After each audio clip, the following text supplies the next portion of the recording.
O'tgan yilning kuzida butun internetni portlatgan va hozirgacha eng trenddagi mavzu bo'lib qolayotgan Gulirano ishi bo'yicha bugun gaplashamiz. Haqiqatan Gulirano tahqirlanganmi yoki bu shunchaki propaganda edimi? Ichki ishlar xodimlarini birovning uyiga ordersiz kirib borishga haqqi bormi? Ichki ishlar organlari xodimlari avrat qorovulimi?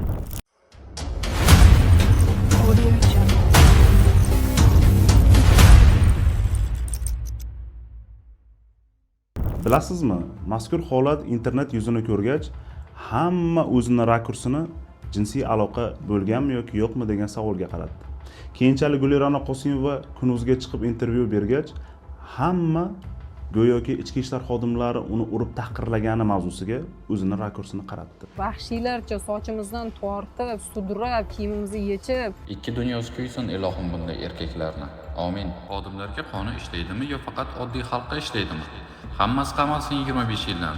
Otuvga hukm qilinsa ham mayli. Dahshat, vahshiylarga o'lim.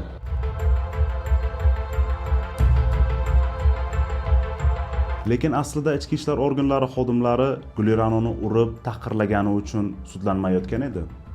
Gulirano Qosimova uning vajlari tergovda tasdiqlanmaganligini bilgani holda Kunuzga intervyu berib, butun xalqni kayfiyati bilan o'ynashib, ichki ishlar xodimlariga nisbatan nafrat uyg'otdi. Ichki ishlar xodimlariga qo'yilgan rasmiy ayblov ular o'sha kuni turar joyga kirishlari qonuniy edimi yoki yo'qmi?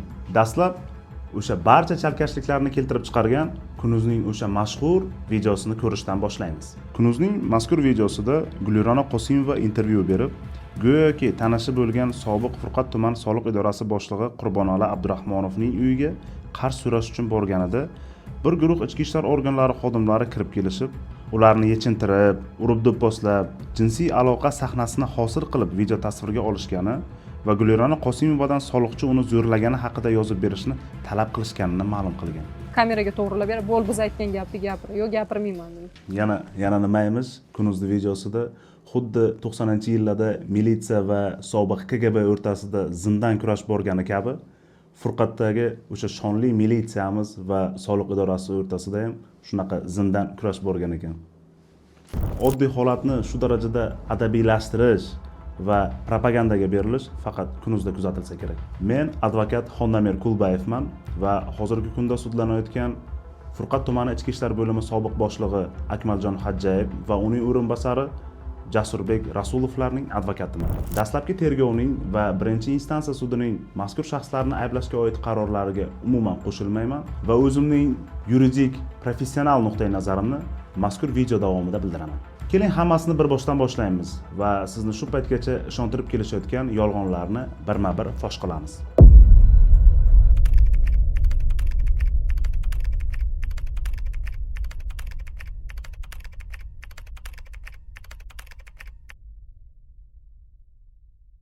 Gulirano Qosimova Kunuzga bergan intervyusida go'yoki ichki ishlar xodimlari 2025-yil 17-aprel kuni soliqchining uyiga bostirib borishgandan so'ng Gulirano Qosimovani va soliqchini ichki ishlar idorasiga olib ketishgani va ular ichki ishlar idorasiga soat 16:58 da kirishgani.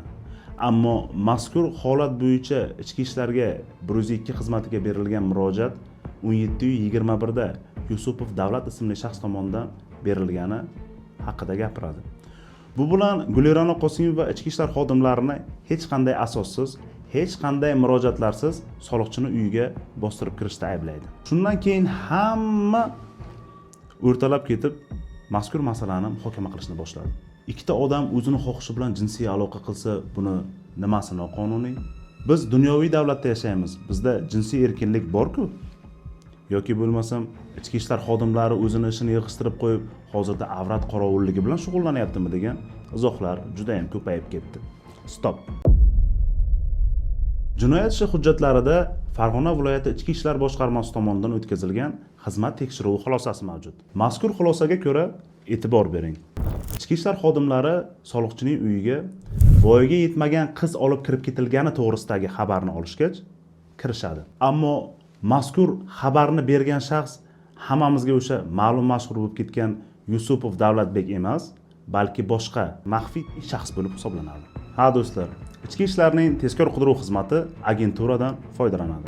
Agentura bu turli xil shaxslar haqida, ularning qabih ishlari haqida, mansabdorlarning maishatparastligi haqida informatsiya berib turuvchi, maxfiy tarzda ishlovchi xizmat bo'lib hisoblanadi. Mazkur maxfiy shaxslarning kimligi, ular bergan informatsiyalar mutlaqo maxfiy ma'lumot bo'lib hisoblanadi. Mazkur ma'lumotlar bilan faqatgina ruxsat berilgan prokurorlar va sudyalar tanishishi mumkin. Mazkur maxfiy ma'lumotlarni o'qishga huquq berilgan Ichki ishlar boshqarmasining tegishli xodimlari esa o'sha kuni soliqchining uyiga kirgan ichki ishlar organlari xodimlarining harakatlarida biror bir qonun buzilishi holati yo'q degan xizmat tekshiruvi xulosasini bergan. Bilasizmi, ichki ishlarga agenturadan va boshqa manbalardan jinsiy aloqalar haqida minglab, millionlab xabarlar kelib tushadi. Lekin ichki ishlar ularning har biriga ham reaksiya bildirmaydi. Qachonki jinsiy aloqalarda jinoyat tarkibi mavjud bo'lsagina ularga reaksiya bildiradi. Mazkur holatda ham Gulirona Qosimova maktab formasida bo'lgani uni haqiqatan maktab o'quvchisiga o'xshatib qo'ygan.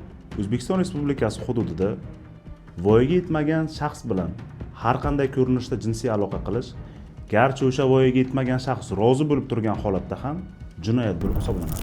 Xususan, 14 yoshga to'lmagan qiz bilan jinsiy aloqa qilish qiz rozi bo'lib turgan taqdirda ham nomusga tegishli baholanadi va shaxs 118-moddaning 4-qismi bilan 20 yilgacha muddatga qamalishi mumkin. 16 yoshga to'lmagan qiz bilan uning o'zining xohishiga ko'ra jinsiy aloqa qilish esa aybdorga 3 yildan 10 yilgacha qamoq jazosini olib kelishi mumkin. 16 yoshdan 18 yoshgacha bo'lgan qiz bilan moddiy qiymatliklar berish evaziga jinsiy aloqa qilish esa 4 yilgacha muddatga ozodlikdan mahrum qilishga sabab bo'ladi. Voyaga yetmagan shaxs bilan har qanday ko'rinishda jinsiy jinoyatlarni sodir etish milliy qonunchiligimizga ko'ra jinoyat bo'lib sanaladi.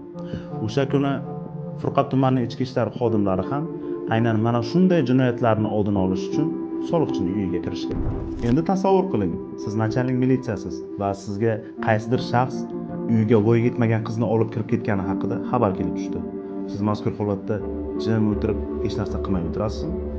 Agar Furqat tumanining ichki ishlar boshlig'i Akmal Xo'jayev o'sha paytda hech ish qilmaganda va olib kirib ketilgan qiz Gulirona Qosimova emas, balki haqiqatan voyaga yetmagan qiz bo'lib chiqqanda, Akmal Xo'jayev kamida jinoyatni yashirganlikda va o'z vazifasiga sovuqqonlik bilan qaraganlikda ayblanib, jinoiy javobgarlikka tortilgan bo'ladi. Bunday vaziyatlarda tezkor qaror qabul qilish muhim sanaladi. Keyingi yolg'onga o'tamiz. Ordersiz birovning uyiga kirib bo'lmaydi, deyapti ko'pchilik. Go'yoki ichki ishlar xodimlarining ordersiz birovning uyiga kirishga haqqi yo'q ekan. Stop. Yo'q o'rtoqlar. Agar ichki ishlar organlarida kechiktirib bo'lmas holatda jinoyat haqida xabar bo'ladigan bo'lsa, ular xohlagan vaqtda, xohlagan joyga kirishga haqqi bor. Faqat bitta shart bo'ladiki, kirib chiqqanidan so'ng prokurorga 24 soat ichida xabar berish kerak. Sobiq ichki ishlar boshlig'i Akmal Xo'jayev voqea sodir bo'lgan paytning o'zida telefon orqali prokurorga og'zaki xabar berganini aytgan. Ammo ichki ishlar bo'limi boshlig'i og'zaki emas, balki tegishli yo'riqnomalarga ko'ra yozma xabar bermaganligi uchun tergov organi uni turar joy daxlsizligini buzish moddasi bilan ayblamoqda. Bunga hali yana to'xtalamiz. Hurmatli fuqarolar, mazkur holatni u joyda o'tkaziladigan tintuv tergov harakati bilan adashtirmang. Chunki oxirgi qonunga o'zgartirishlarga ko'ra tintuv tergov harakati uchun prokurordan emas, balki suddan ruxsat olinadi. Biz ko'rib chiqayotgan ichki ishlar xodimlarining harakati bu tezkor qidiruv faoliyati to'g'risidagi qonunda belgilanganidek, turar joylarni va boshqa joylarni, binolarni, inshootlarni, joyning uchastkalarini, texnik va transport vositalarini tekshirish tezkor qidiruv tadbiri bo'lib sanaladi. Endi keyingi yolg'onga o'tamiz. Organ xodimlari meni urib do'pposlashdi, degan Gulirona Qosimova. Kuchli haligi ichki ishlar xodimidan kaltaga 1 metr joyga uchib tushgan holatimda o'sha tezkor qidiruv vakili Tohir sudrab olib kelyapti sochimni. Kameraga qaratyapti, pauza qil deydi. Pauza qilgan joyda sohib uradi. Sohib urgan joyda Tohir ko'tarib beradi sochimdan tortib, kameraga to'g'rilab berib, "Bo'l, biz aytgan gapni gapir." Kunuzdagi videoni ko'rgan va holatlardan xabardor bo'lmagan odam aniqki g'azabdan junbushga kiradi. Gulirona Qosimova shu darajada bo'rttirib yolg'on gapirib berganki, buni ko'rgan har qanday odamning ichki ishlar xodimlariga nisbatan cheksiz nafrati uyg'onadi. Ish hujjatlariga ko'ra, Gulirona Qosimovada yengil tan jarohatlari aniqlangan. Mazkur yengil tan jarohati 3 ta qon talashdan iborat. Gulira'no Qosimovada aniqlangan tan jarohatlari voqea sodir bo'lgan kundan 3-6 kun oldin olingani haqida xulosa berilgan. Ekspertiza organining bergan xulosasiga ko'ra, Gulira'no Qosimovada aniqlangan tan jarohatlari 11-14 aprel kunlari yetkazilgan. Ammo biz ko'rib chiqayotgan voqea 17 aprel kuni sodir bo'lgan. Gulira'noning gapi bo'yicha shuncha urib do'pposlashlardan keyin qandaydir tan jarohati qolgan bo'lishi kerak-ku. Gulira'noning mazkur gaplari to'liq o'z isbotini topmagan bo'lsa-da, u kunuzga chiqib yolg'on gaplarni gapirishdan o'zini tiymadi. Yana eng qizig'i, sud o'tgandan so'ng bir guruh blogerlar bilan sudmed ekspertizasi binosiga borib, ekspertlarga tahdid qilgan. Ishlov bersangiz ham, bermasangiz ham men bunga hech qanaqa sizga buni tushuntirib boshqa qilmayman. Nega? Shunaqa. Siz axborot berishga majbursiz. Yo'q, men bilmasam, tushunmasam bu ekspertiza, men ko'rmagan bo'lsam nimasiga Shuni tanishib chiqsangiz bilasiz. Yo'q, tanishib chiqishni ham xohlamayman. Shunday o'zi ammangiz uyda o'tiribsizmi? katta xolamni uyda o'tiribman. Normalni gaplashaylik, normalni gaplashaylik. Katta xolangiz uyi, Normalni gaplashaylik. Bu davlat tashkiloti. Normalni Siz axborot gaplashaylik. berishga majbursiz. Nima bo'lsa O'rtoqlar, sud ekspertizasi to'g'risidagi qonunga ko'ra, ekspertning o'z xulosasi haqida birovga gapirib berishga hatto haqqi yo'q. U faqatgina tergov va sudda gapirishi mumkin. Eng qizig'i, Gulira'no Qosimovada aniqlangan tan jarohatlari ovalsimon shaklda. Mayli, bu haqda gapirmaymiz. Endi yana keyingi yolg'onga o'tamiz. Ichki ishlar organlari xodimlari meni kiyimlarimni yechib, kiyimlarimni yirtib, meni yalang'och qilishdi. Jinoyat ishi hujjatlariga ko'ra, Gulira'no Qosimova tomonidan tergov organiga bittagina ayollar koftasi taqdim etilgan. Ushbu koftaning ham yelkasidagi choki qismida yirtilmagan, lekin ozroq ochilgan joyi bor. Lekin mazkur ochilgan yirtiqni shu darajada bo'rttirib ommaga olib chiqilgan.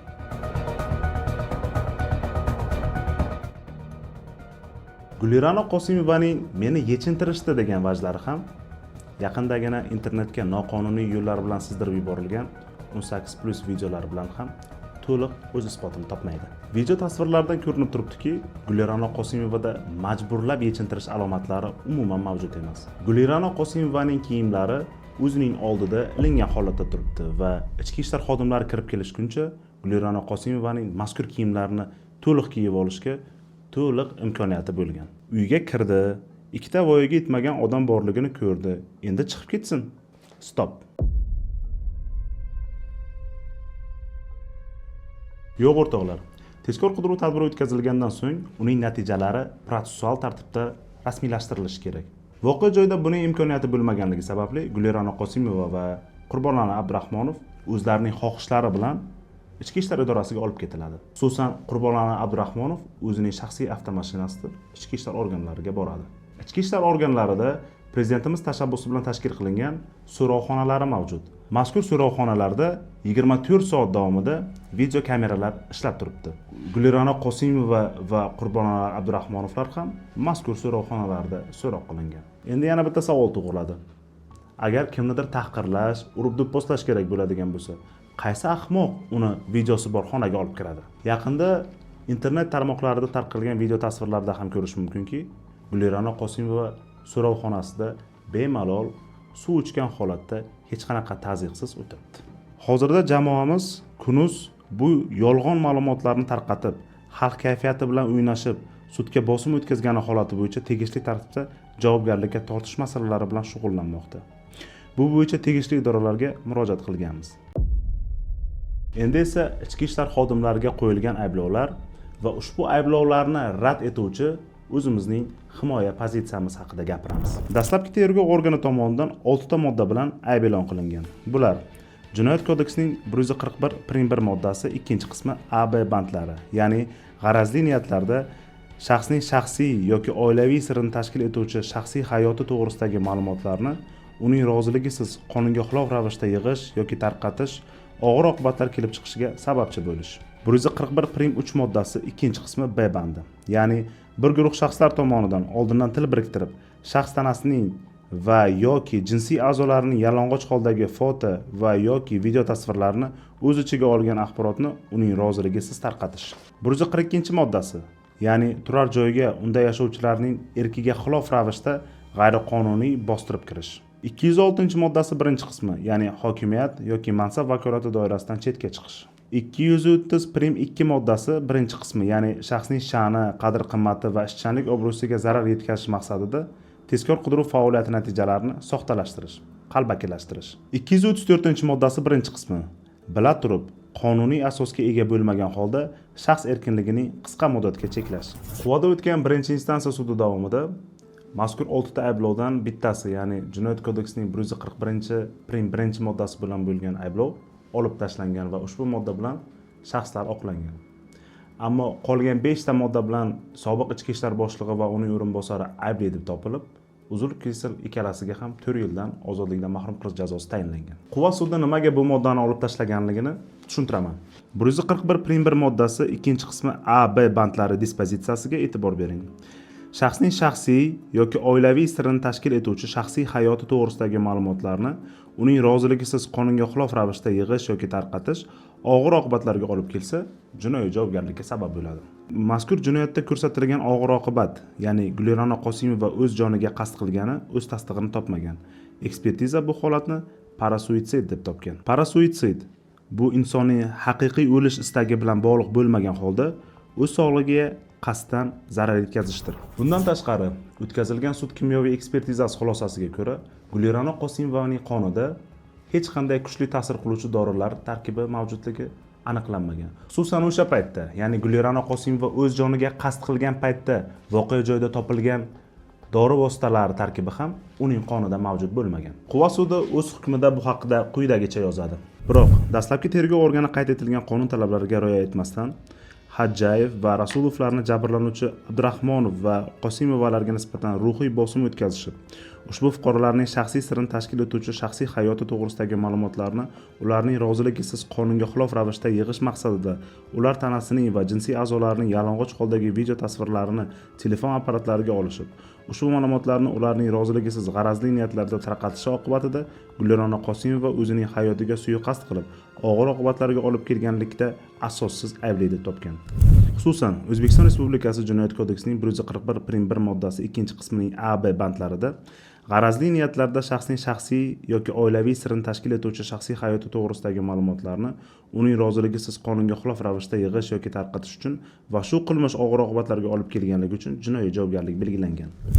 Sud kompleks psixologiya psixiatriya ekspertizasining 2025 yil 22 iyuldagi Qosimovada psixikasida hozirgi vaqtda hech qanday buzilishlar aniqlanmagani, parasuitsidga bo'lgan urinish unga xavf solayotgan narsalardan, sharmandalikdan va har xil gap so'zlar tarqab ketishdan qo'rqqanligi natijasida bo'lgan. Bu haqda nikohsiz aloqa haqidagi videoyozuvlar ham ko'rsatyapti.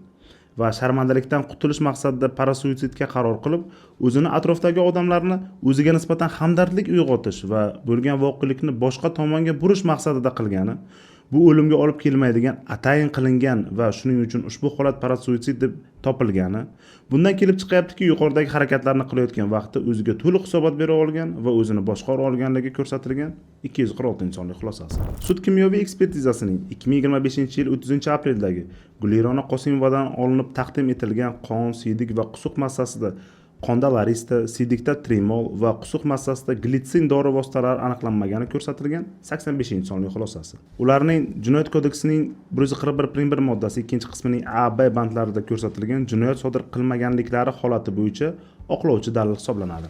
Shuningdek, Hajjayev va Rasulov ushbu qilmishni sodir qilishda ularning moddiy yoki boshqacha mulkiy yo'sindagi foyda olish yoxud moddiy xarajatlardan qutulishga intilishga ifodalangan niyatlari aniqlanmadi hamda muqaddam shaxsning shaxsiy hayoti daxlsizligini buzganligi uchun ma'muriy javobgarlikka tortilmagan. Shunga ko'ra sud Hajjayev va Rasulovlarning ayblovidan O'zbekiston Respublikasi Jinoyat kodeksining 141 moddasi 2-qismining A, B bandlari bilan aybsiz deb topishni, ishning shu qismi uning qilmishida jinoyat tarkibi bo'lmaganligi sababli Jinoyat protsessual kodeksining 83-moddasi 1 va 2-qismlarga asosan reabilitatsiya etib oqlashni, jinoyat ishining shu qismini harakatdan tugatishni hamda ishning ushbu qismi bo'yicha Hajjayev va Rasulovlarga nisbatan O'zbekiston Respublikasi Ma'muriy javobgarlik to'g'risidagi kodeksining 46.1 moddasi bilan ma'muriy huquqbuzarlikka oid ish yuritish uchun ajratib Farg'ona viloyat prokuroriga yuborishni lozim topdi. Endi keling qolgan 5 ta modda bo'yicha xuddi shunday tushuntirishlar berib o'tamiz.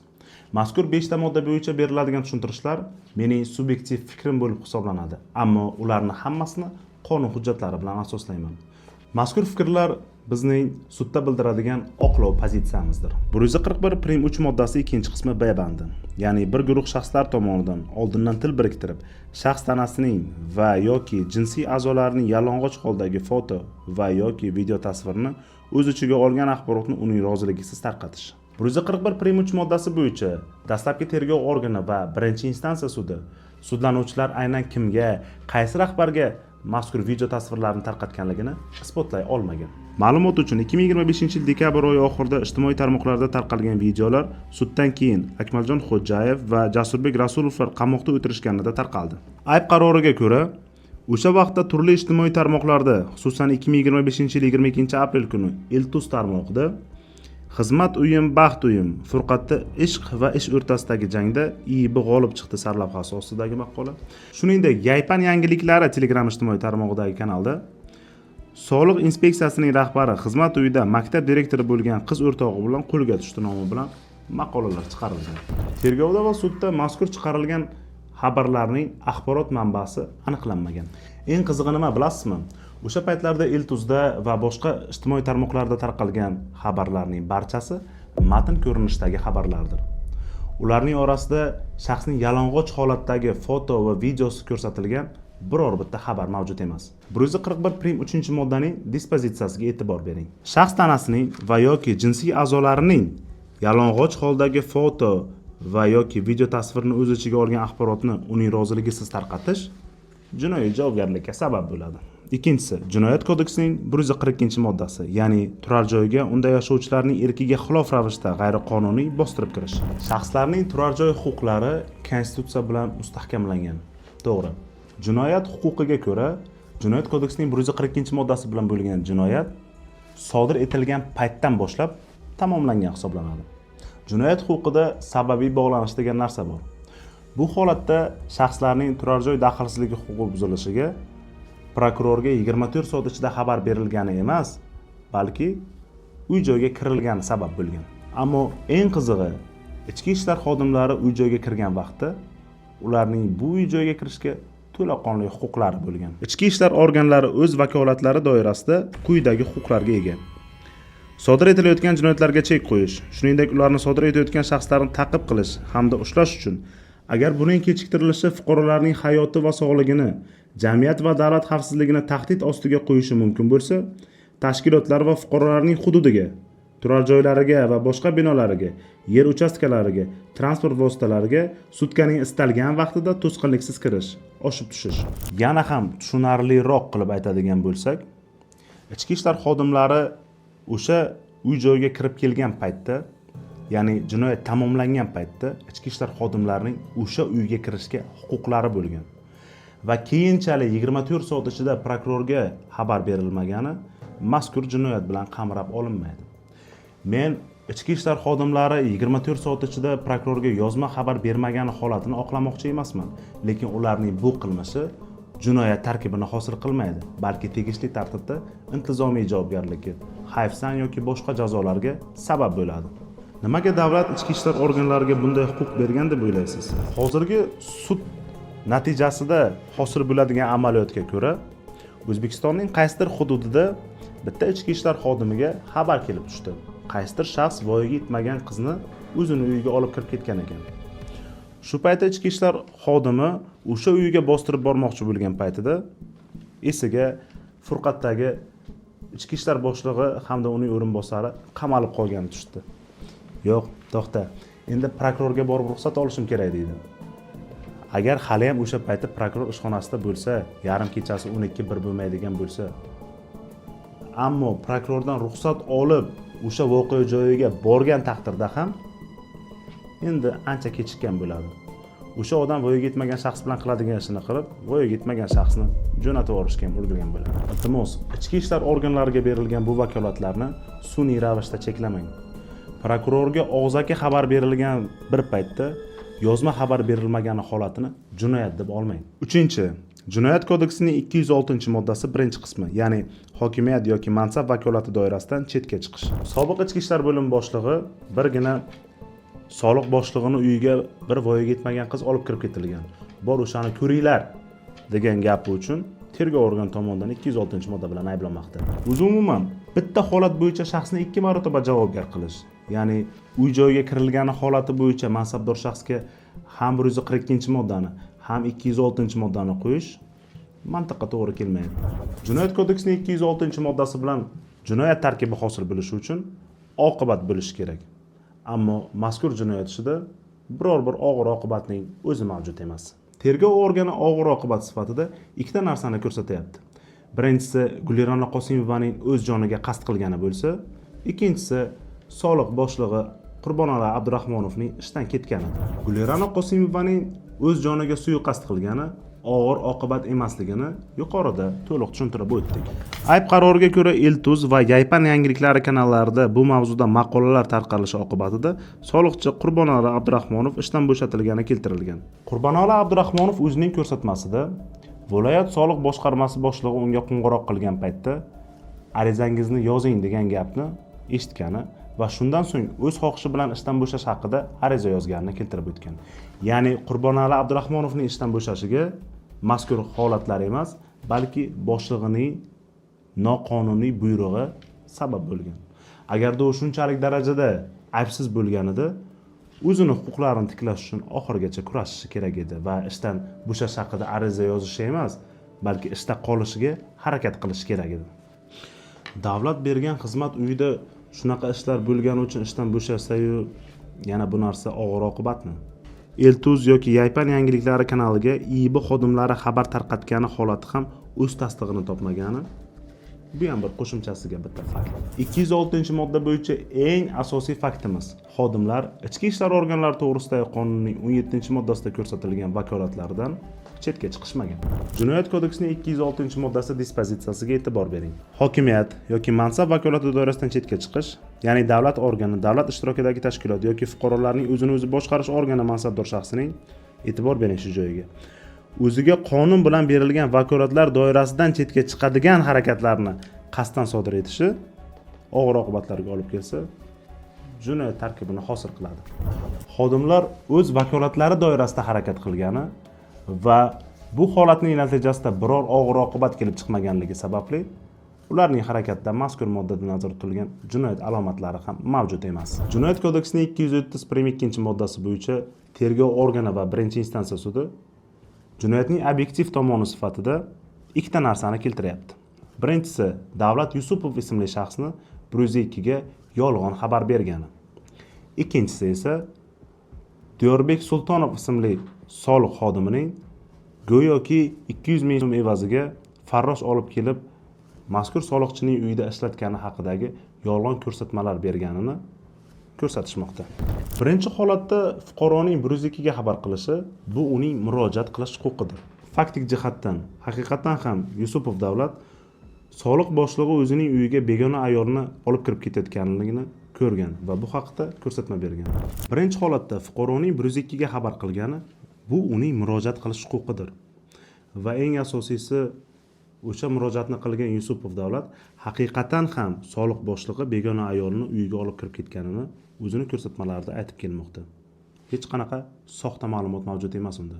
O'sha bolaning video murojaati yaqinda internet tarmog'ida ham keng tarqaldi. Shaxsan mana shu vaziyatda ko'rib guvoh bo'lgan shaxsman, lekin guvoh bo'lgan insonni hozirgi kunda qamayman, u qilaman, bu qilaman, bosim ostida qolib ketishim bu umuman hech qayerga siqmaydigan ish bo'lyapti hozir. Ikkinchi holatda esa aynan fuqaroning ishchanlik obro'siga zarar yetkazmaslik uchun, birovning oilasini saqlab qolish uchun mazkur farrosh temasi o'ylab topilgan. Eng qizig'i bu ishlarga ichki ishlar xodimlarining umuman aloqasi yo'q.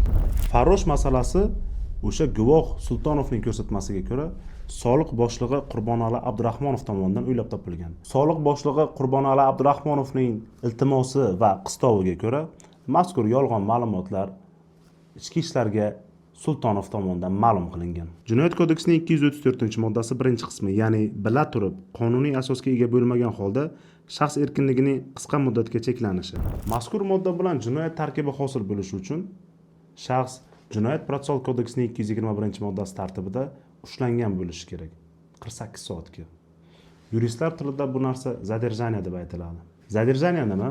Zadержание degani bu oddiy tilda aytganda qanaqadir jinoyat sodir etishda gumon qilinayotgan shaxsni ichki ishlar xodimi 48 soatgacha ushlab turishi mumkin va shu 48 soatni ichida ichki ishlar xodimi uni sudga olib chiqib qamoqqa olish ehtiyot chorasini qo'llash masalasini yoki uni hibsdan chiqarish masalasini hal qilish kerak. Tushuntirish xati yozish uchun ichki ishlar organlarida hozir bo'lgan shaxs hech qanaqangi yarusda ham biz aytayotgan zadержание protsessual majburlov chorasiga to'g'ri kelmaydi. Qolaversa, tarqalgan videolarda ham ma'lumki, Gulirona Qosimova istalgan vaqtda turib bu joyni tark etish imkoniyatiga ega bo'lgan, ammo biror marotaba ketishini bildirmagan va ichki ishlar organlari xodimlari uni majburlab bu yerda ushlab turishmagan.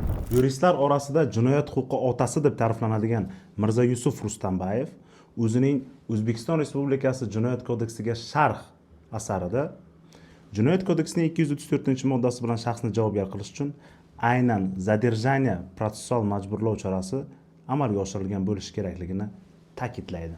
To'g'ri, bu kishining kitoblari qonun emas, ammo siz bilan mendan ko'ra ko'proq narsani biluvchi olimning fikrlari.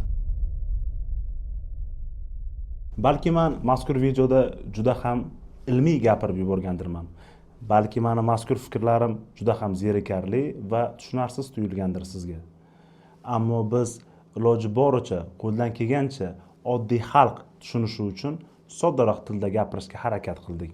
Jinoyat huquqi yuristini maslahatini olmasdan turib, mazkur fikrlarga raddiya berishni maslahat bermayman. Bu xuddi malakali jarroh inson to'qimalari haqida gapirib ma'ruza qilgan paytda boshqa sohaning vakili uning fikrlariga kommentariya berishdek gap. Biz bu narsalarni oliygohda o'qib, deyarli 10 yillik ish tajribasiga ega bo'lib turib, keyin gapiryapmiz. Bizning kvalifikatsiyaga oid mazkur nuqtai nazarlarimiz faqatgina jinoyat huquqi mutaxassislari tomonidan to'liq tushunilishi mumkin.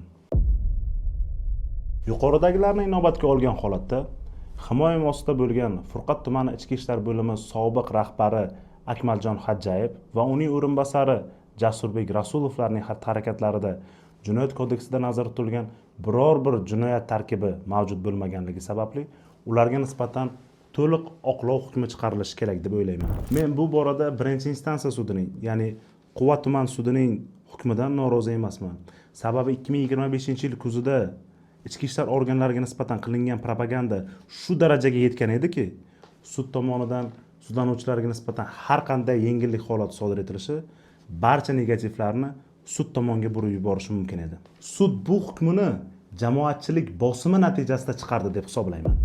Ammo endi noma'lum manbalardan voqea sodir bo'lgan kundagi asl videolar, ya'ni o'sha 18+ videolar tarqalib ketgandan so'ng xalqimiz Kunuz va boshqa axborot manbalari aslida yolg'on va ularning hissiyoti bilan o'ynashadigan ma'lumot tarqatganligini tushunib yetishdi. Shu o'rinda yana bir gap.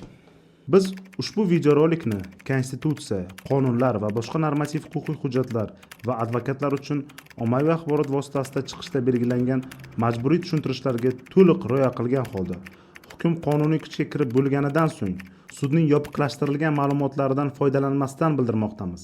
Maqsadimiz xalqqa asl holatni tushunarli qilib yetkazib berish. Kalendardan ko'rsangiz 2025-yil 17-aprel ish kuni bo'lgan. Voqea sodir bo'lgan payt, ya'ni 16:30 bu ish vaqti hisoblanadi. Ish vaqtida, ish kunida davlat bergan xizmat uyida maishatparastlikka berilgan soliq boshlig'i bu holatda jabrlanuvchi bo'lib qoladi-yu, lekin o'zini xizmat vazifasini bajarib soliq boshlig'ini o'sha maishatni buzib qo'ygan ichki ishlar xodimlari aybdor bo'lib qamalib ketadimi? Vatanga xizmat qilish degani bu faqatgina qurol ko'tarib jang qilish degani emas. Operativ xodimlar uchun vatanga xizmat qilish bu maishatparastlikka berilib ketgan amaldorlarni aniqlab, ularni ishdan olish, voyaga yetmagan qizlarni turli jinsiy ta'ziqlardan asrash deganidir. Ko'plab ommaviy axborot vositasi vakillari haypga berilib, o'zlari tushunmaydigan mavzular haqida gapirib, o'zlari bilib yoki bilmagan holatda tashqi va ichki dushmanlarning davlatni xalqqa yomon ko'rsatishga oid tegirmonlariga suv qo'yishdi. 2 oygina ichida shu mavzuda birgina Kunuzning o'zi 46 ta material e'lon qilgan ekan. Shundan 22 ta material o'zbek tilida, 17 ta rus tilida hamda 7 ta ingliz tilida chop qilingan. Ingliz tilida balo bormi? Maqsad nima shunda? Kunuzning 2025-yilning 4-oktyabr kuni e'lon qilingan Furqat IIBning omadsiz boshlig'i "U birovga qazigan choxga o'zi yiqildi" nomli 23-19 daqiqalik video lavhasidan keyin bu mavzu trendga chiqib ketdi-ku. Birgina shu video 2 milliondan ortiq tomoshabin tomonidan ko'rilgan va ichki ishlar tizimi vakillariga qarshi nafratlar yog'dirilgan, 14 mingdan ziyod izoh yozilgan. Nimaga endi shuncha materiallarni chiqargan Kunuz hozirgi kunga kelganda jim? Nimaga? Xalqimiz uchun oldindan ayol nomusi juda ham nozik masala bo'lib kelgan. Mazkur masaladan prosmotr yig'ish uchun yoki davlat xodimlariga tuhmat qilib o'zini nomini oqlashda foydalanish bu noto'g'ri. Bugungi kunga kelib hamma narsa aniq bo'lgandan so'ng Andijon viloyat sudi kassatsiya sudlov hay'atining zimmasida juda ham og'ir vazifa turibdi. Ya'ni adolatni ta'minlash vazifasi. Sobiq ichki ishlar organlari xodimlari Akmaljon Xodjayev va Jasurbek Rasulovlarga ozodlik bo'lsin. Vatanga muhabbat, burch degan narsani eng katta tuyg'u mana shu sadoqat bilan vatanga xizmat qilishda bulardan hamma o'rnak olish kerak. Vatan için ko'ksim talqon shamali uni desa shamday uchqu tamanan bor chamanan